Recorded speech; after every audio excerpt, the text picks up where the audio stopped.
followed. Now, psychoanalytic approach or psychodynamic approach, according to Dr. Rassool, is not the most compatible with our morals and values as a Muslim community, purely because it is strictly secular and it's based on a deterministic approach. It talks and it values unconsciousness, irrational nature of human being, and it's based on sexual drives. Now, giving all that, some people, they do work with psychoanalytic or psychodynamic work as Muslims or with Muslim community, and Dr. Rassool explains how is it that it can also be successful. Humanistic approach, according to the author, is probably the most preferable because it talks about respecting human nature and responsibility as well as accountability. What's missing in that book is probably a link with amana, how important amana is, but nevertheless, without spelling out loud what is it that we're reading in this book, it is all laid out for you. So humanistic approach is most preferable accordingly to the author to apply in work with Muslim clients, because it talks about taking responsibility for yourself. There are some discrepancies in that book, explains really well how self-actualization might or might not be the perfect way of working with Muslim client.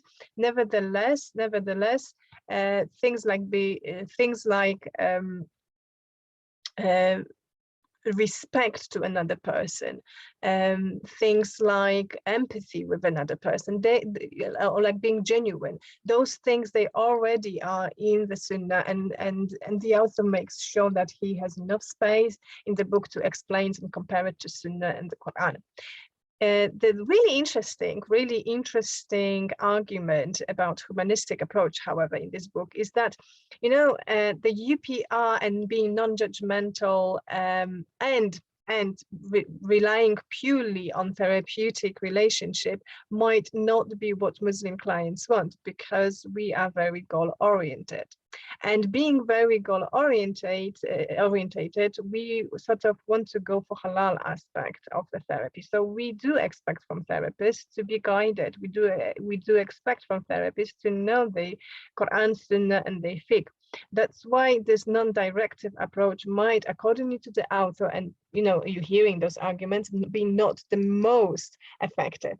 That's why CBT and solution focus have plenty space in this book to explain how to use it with the client, and the author goes into smallest details, like how to convert the miracle question in solution focused approach in work with clients. And the reason why this direct approach, short-term approach, is the most applicable, according to author, in work with Muslim clients, is because historically speaking, our thinking and our belief system, they are emphasized a lot in Quran. If you think about it, Quran came to reprogram the way we believe, the way we think, and then obviously the way we feel. So that's why CBT has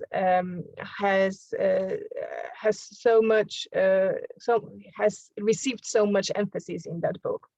And the small and frequent steps towards change is something which Allah subhanahu wa ta'ala himself emphasizes as well. He likes small consecutive constant steps towards him, accordingly to Quran, accordingly to what we know in eschatology as well. That's why the solution focused is one of the most recommended. Now, saying all that, this book, what's really nice about this book is that it always sort of keeps you on loop. It always makes you, it teaches you how to be aware, how to be conscious, so you don't follow blindly the modules.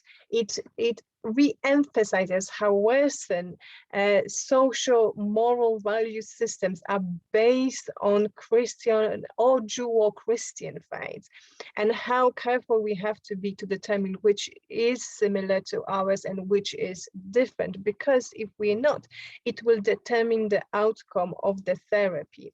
And we don't want to be responsible for misguidance in terms of working with Muslim clients. Speaking of which, Muslim clients, I also explained really nicely for those of you who don't know how to work with Muslim clients, they don't know our community, and you want to learn this book, especially the chapter about Muslim client, is really useful, because it talks about how is it that Muslim clients are hugely misrepresented in the therapeutic field because of social exclusions, of stigmatizations, of racial, ethnic, cultural discriminations, but also because of the problems that they're facing within.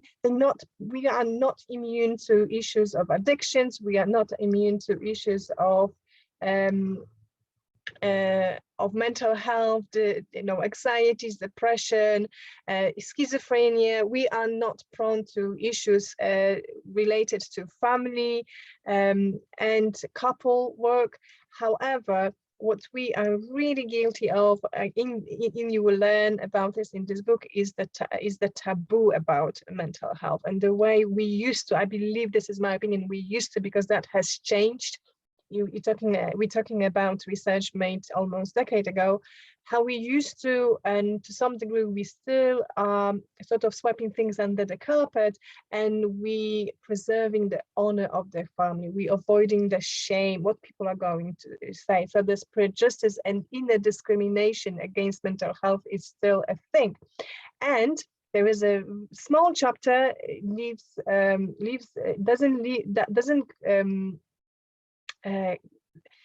doesn't quench our thirst, I believe. However, there is a small chapter about spiritual issues, metaphysical issues, and we talk about, and Dr. Rassool talks about hasad, he talks about sihr, possessions, evil eye, and how depression or other mental health, like these associative disorders, can sometimes be kind of sometimes parade under the same symptoms as possessions.